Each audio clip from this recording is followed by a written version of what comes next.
यकप्री ने खोला था। मुझे देखते ही वो खुशी से उछल पड़ी और हल्क के बिल चलाकर माँ को आवाजें देने लगी। मम्मा मम्मा, देखें तो कौन आया है, मम्मा जल्दी आएं। इतनी गर्मजोशी से इस्तकबाल होने पर मेरी सफ़र की सारी थकान दूर हो गई। मैंने कपड़ों का भारी बैग एक तरफ रखा और परी को खुद से लिपटा कर खूब सारा प्यार किया। इतने में मत अंदाज से चलती हादिया भाभी बाहर आ गईं। मैं मोहब्बत से आगे बढ़ी, लेकिन भाभी का सर्द सा रवैया देखकर मेरे जज्बों पर ओस सी पड़ गई। खुद को खुद में समेट कर भारी बैग घसी कर भाभी की तकलीद में आगे बढ़ गई। हादिया भाभी एक ट्रे में 2 कप चाय साथ 6-7 बिस्कुट ले आए। मेरे बराबर बैठकर रसमनासा हाल अहवाल पूछा, फिर मेरे पुलों से चुपकी परी को घूरा। वो माँ की तेवरी से डर कर बैग उठाए एकेडमी निकल गए।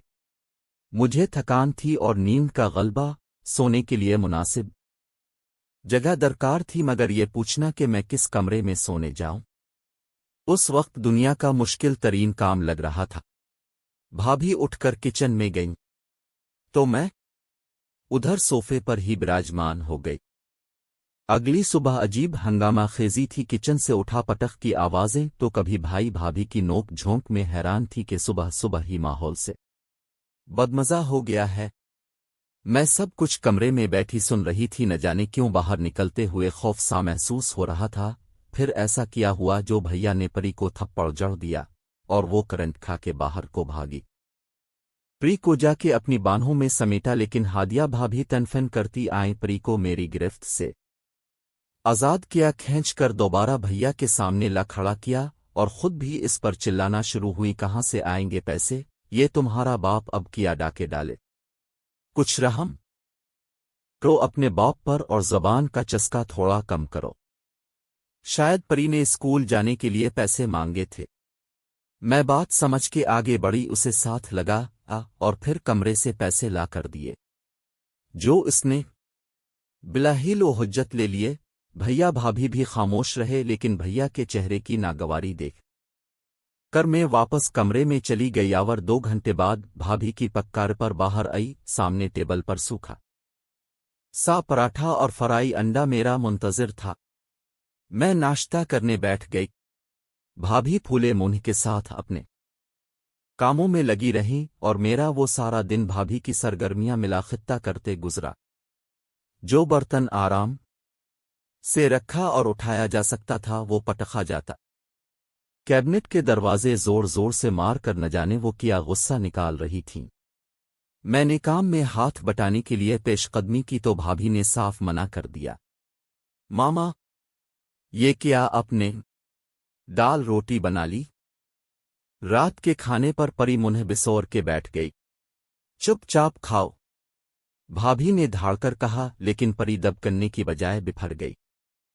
क्या हो गया है आपको? कल से अब मुझे बिलावजा डांट रही हैं। सुबह पापा ने मुझे आपके भड़काने पर मारा था, न जाने किस बात का गुस्सा अब मुझ पर निकाल रही है। नन्ही सी परी तन कर मां के सामने खड़ी हो गई।